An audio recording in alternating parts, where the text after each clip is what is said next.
There's a chemical you almost certainly used this morning, probably without a second thought, trusting it to protect you.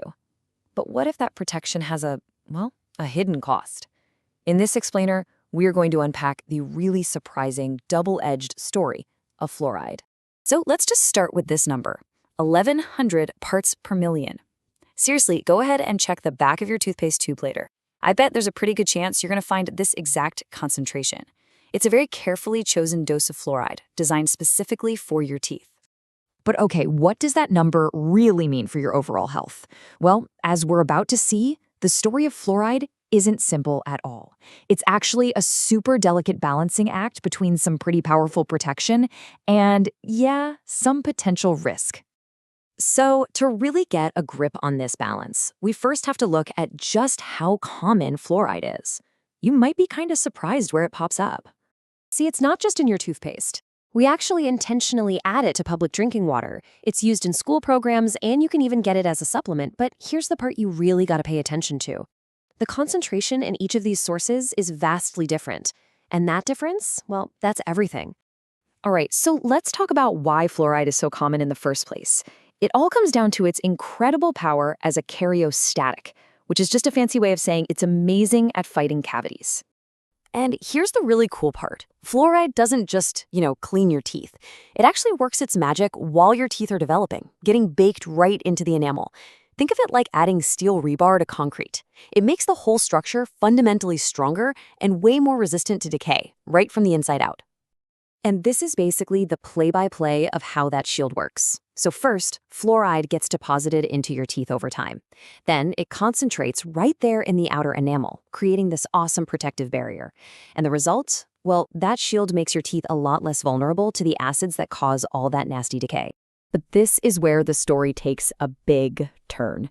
With fluoride, the line between helpful and harmful is incredibly, and I mean incredibly, thin. It is all about the dose. And look, this isn't just some vague idea we're throwing around. Official bodies actually recommend adding fluoride to public water, but only when the natural levels are too low. This shows there's a clear scientific consensus that there's a sweet spot, a perfect concentration that we're actively trying to hit. And here it is. This is that sweet spot. The U.S. Public Health Service has figured out that a range of 0.7 to 1.2 parts per million in our drinking water is the optimal level to prevent cavities effectively and, just as importantly, safely. Okay, now check this table out because it's super telling. Just look at that column on the far right. If your local water already has more than 0.6 parts per million of fluoride, the recommended supplement dose is 0. Zilch. Doesn't matter how old you are. That's a huge signal that everyone's trying really hard to avoid overexposure. So we've seen the good side. Now it's time to move to the other side of this double-edged sword and see how things can get pretty harmful when the dose gets too high. Okay, this right here is the absolute key to understanding fluoride's dark side. At high concentrations, fluoride can actually push calcium out of your body's tissues. And since calcium is vital for, pretty much everything from your bones to your nerves, this displacement is where the toxicity comes from. It's so direct, in fact, that one of the common treatments for fluoride poisoning is just to give the person calcium. And the effects of this calcium getting pushed around, they can become systemic. We're talking doses as low as 10 milligrams a day, causing physical symptoms like heartburn and pain. And at higher doses, it can actually start messing with crucial enzymes in your body, the very machinery that helps you use calcium properly. So the same thing that strengthens your teeth can start to disrupt your body's most basic chemistry. Now get this, because this might surprise you. We've already established that the sweet spot in drinking water is around 1 part per million, right? Well, some school fluoridation programs use a concentration that is a staggering 4.5 times higher. It's a pretty stark reminder of just how carefully these programs really need to be monitored. Okay, so we've seen the powerful benefits, and we've seen the pretty serious risks. What does this all boil down to? What is the one key takeaway from this whole balancing act? It's this: fluoride isn't simply good or bad. Its effect exists on a spectrum. At low and optimal doses, it's an amazing tool for dental health.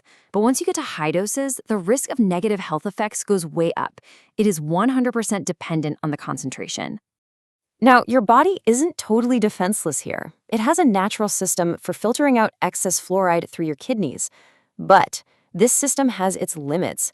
A really high intake can totally overwhelm it, and that's precisely why public health officials are so focused on keeping the dose within that very narrow optimal range. So the next time you brush your teeth, maybe you'll see that number on the tube a little differently, because understanding fluoride isn't just about your teeth. It's a powerful lesson in a fundamental rule of biology. The only difference between a medicine and a poison is the dose.